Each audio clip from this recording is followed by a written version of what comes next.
With us now is Dr. Barry Lynn, lecturer at Hebrew University for atmospheric science. Barry, good to see you again. Talk to me about this storm, Elpis. How rare is a storm like this for the Mediterranean region? Oh, it's actually not that rare. It happens once a year usually. The problem is that it doesn't happen every year. So we can have a number of years where it happens frequently, or we can have 5 years where it doesn't happen at all. It just seems to be a bit random.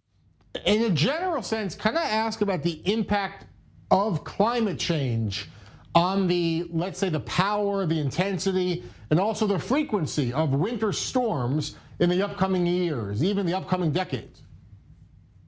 Well, it's interesting that you ask. It turns out that there's a issue, sort of a problem with the global warming, that it seems to be changing the global circulation in a way that colder air is actually becoming more prevalent in the wintertime. So the world is warming, but in the wintertime, we're getting more extremes. And this winter is an example of that. It's actually something happening way to the west in the Pacific Ocean, where the Pacific Ocean is warming, and that is creating a change in the circulation pattern and creating our unusual winter.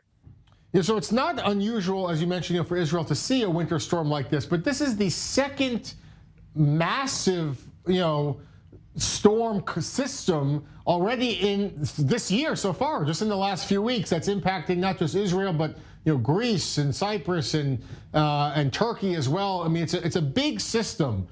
Is it in context, though? Is that unusual for a storm system like this to be so large in size?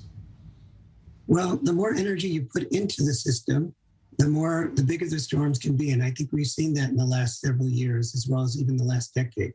And that energy is coming from global warming.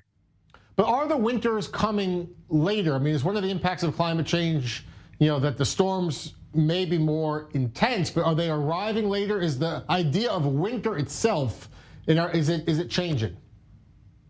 Well, I think you're right. I mean, my wife says when she grew up, there were years in October where it rained heavily in Israel.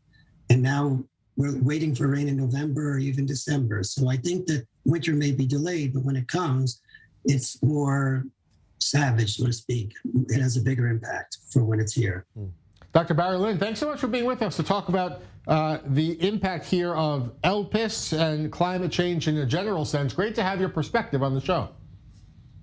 You're welcome. Thank you.